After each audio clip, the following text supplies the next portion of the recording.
సరే తమ్ముడు నీ చెయ్యి నీది కింద పెట్టాలి. కింద పెట్టాలి కానిస్టేబుల్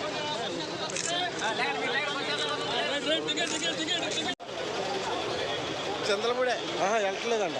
ఏలూరు మీటింగ్ ఏదో ఉందంట, దానికి వెళ్తున్నాను. క్యాన్సిల్ అయిపోయినట్టు.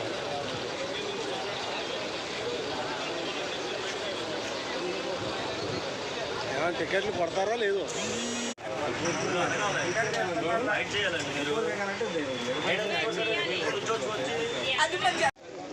జంగారెడ్డిగూడెం బస్ డిపో నుంచి కొత్తగా జంగారెడ్డి నుంచి వయా చింతలపూడి మీదుగా మరి నూజివీడు టచ్ చేసుకుంటూ విజయవాడకి మరి ఈ యొక్క బస్ని స్టార్ట్ చేయడం జరిగింది.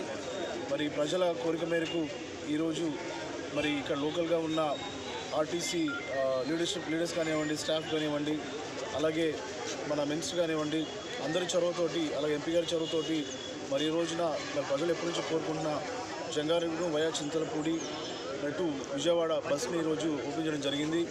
మరి ప్రజలు తప్పకుండా దీన్ని సద్వినియోగం చేసుకుని చెప్పి నమ్ముతున్నాము. ఇది జంగారెడ్డిగూడెంలో మార్నింగ్ 5:30కి బయలుదేరుతుంది. అలాగే మరి విజయవాడ నుంచి మళ్ళీ సాయంత్రం 5 గంటలకు 5 PM మళ్ళీ బ్యాక్ టు జంగారెడ్డిగూడెం అక్కడ స్టార్ట్ అవుతుంది. సో ఐ థింక్ ఇది ఒక మంచి బస్ రూట్ అవ్వబోతూ ఉంది. సో ప్రజలు దీన్ని అందరూ కూడా సద్వినియోగం చేసుకోండి. మరి విషయంలో సహకరించిన మరి తెలుగుదేశం, జనసేన, బీజేపీ పార్టీ నాయకులకి, కార్యకర్తలకి, అలాగే మరి లోకల్ ఆర్టీసీ లీడర్స్కి, స్టాఫ్కి, అట్లాగే మరి స్టేట్లో ఉన్న మరి ఇంపార్టెంట్ లీడర్స్కి అందరూ కూడా మరి ఈ యొక్క బస్ రూట్ని ఈరోజు స్టార్ట్ చేయడానికి ఇచ్చిన అవకాశానికి మీకు థ్యాంక్స్ చెప్తున్నాను. అలాగే ఒక మరి ఆక్యుపెన్సీని బట్టి మరి బస్ ఫ్రీక్వెన్సీ కానివ్వండి, లేకపోతే ఇంకా ట్రిప్స్ కానీ పెంచడం జరుగుతుంది. బట్ ఇనిషియల్గా మాత్రం మార్నింగ్, ఈవినింగ్ 2 ట్రిప్స్ ఉంటాయి. సో మరొకసారి మీ అందరూ కూడా ధన్యవాదాలు చేస్తాం. Thank you. మన ఎమ్మెల్యే గారి కృషి ఫలితంగా ఎంతో కాలం నుంచి పెండింగ్లో ఉన్నటువంటి ప్రజల యొక్క ఆకాంక్షలు నెరవేర్చే విధంగా మరి ఈరోజు జంగారెడ్డిగూడెం నుంచి వయా చింతలపూడి నూజివీడు మీదుగా మన విజయవాడ సర్వీసు ఎంతో కాలం నుంచి ఆ యొక్క ప్రజలు కోరుకుంటున్నారు. ఇదైతే వాస్తవం. మన యొక్క ఎమ్మెల్యే గారు రోషన్ కుమార్ గారు కృషి ఫలితంగా, మన మంత్రి గారు కృషి ఫలితంగా మరి ఈరోజు శాంక్షన్ అయింది హెడ్ ఆఫీసులో. దానికి చాలా ధన్యవాదాలు, చాలా కృతజ్ఞతలు. కాబట్టి ఈ యొక్క సర్వీసు మార్నింగ్ 5:30కి ఇక్కడ జంగారెడ్డిగూడెంలో బయలుదేరుతుంది. 10 గంటలకల్లా విజయవాడ చేరుకుంటుంది.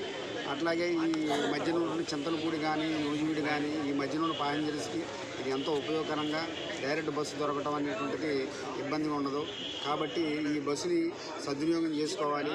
ఈ బస్సుని ఈ రూట్లో మంచిగా ఆపరేట్ చేసినట్టయితే మరి ఒక ట్రిప్ కూడా పెంచే అవకాశం ఉంది. కాబట్టి ప్రజలందరూ ఈ అవకాశాన్ని సద్వినియోగం చేసుకుని కంపల్సరీగా విజయవాడ వెళ్ళే ప్యాసింజర్స్ ఎవరైతే ఉన్నారో కంపల్సరీగా ఈ బస్సు ఎక్కితే ఈ బస్సు ద్వారా డైరెక్ట్గా ఇంకెక్కడా బస్సు దిక్కోకుండా డైరెక్ట్గా విజయవాడ దిగే పరిస్థితి ఉంటుంది. కాబట్టి మీరు చింతలపూడి నుంచి ఏలూరు వెళ్ళినా, లేకపోతే చింతలపూడి తర్వాత నూజివీడు మధ్యలో పల్లెటూరులో నూజివీడు వెళ్ళి మళ్ళీ అక్కడ బస్సు ఎక్కినా కూడా ఈ డిస్టర్బెన్స్ వల్ల టైం వేస్ట్ అవుతుంది. కాబట్టి ఈ బస్ టైమింగ్స్ ఏదైతే ఉందో ఆ బస్ టైమ్స్ అనుగుణంగా మీరంతా ప్రయాణ అవసరాలకు తగ్గట్టుగా మీ బస్ టైమ్స్కి మేనేజ్ చేసుకుంటే కంపల్సరీగా ఈ బస్సు డైలీ ఉంటుంది. మీరంతా కూడా ఎక్కి విజయవాడలో పనులు చూసుకోవచ్చు. అట్లాగే పనులు చూసిన తర్వాత సాయంత్రం 5 గంటలకు పెట్టమైంది. మీరందరికీ కూడా సౌలభ్యకరంగా 5ంటికి పనులు చూసుకున్న తర్వాత 5ంటికి ఈ బస్సు ఎక్కినట్టయితే డైరెక్ట్గా మీ ఇళ్ళ దగ్గర దిగే అవకాశం ఉంటుంది. కాబట్టి ప్రజలందరూ ఈ యొక్క సదావకాశాన్ని వినియోగించుకోవాలి. ఈ బస్సుని పర్ఫెక్ట్గా మంచిగా మరి రన్ అవ్వాలంటే అది ప్రజల మీద ఆధారపడి ఉంది. మరొకసారి నేను చెప్తున్నాను, ప్రజలందరూ కూడా దీన్ని ఆమోదించాలి. దీన్ని ఎంకరేజ్ చేస్తూ ఈ సర్వీస్ని పెంచుకుంటా పోతే మనం 1 ట్రిప్ కాదు 2 ట్రిప్పులు కూడా వేయడానికి అవకాశం ఉంటుంది. కాబట్టి ఈ బస్సు ప్రజలందరూ కూడా బాగా ఆకర్షించి ఆదరించాలని చెప్పి నా మనం. Sir, Vijayawada non stop bus ఏమైనా పెట్టండి. ఇక్కడ జంగారెడ్డిగూడెం నుంచి విజయవాడకే నాన్ స్టాప్. అది విజయవాడ బస్ స్టాండ్లో మౌలిక సదుపాయాలు లేవు సార్, మంచినీళ్ళు లేవు సార్.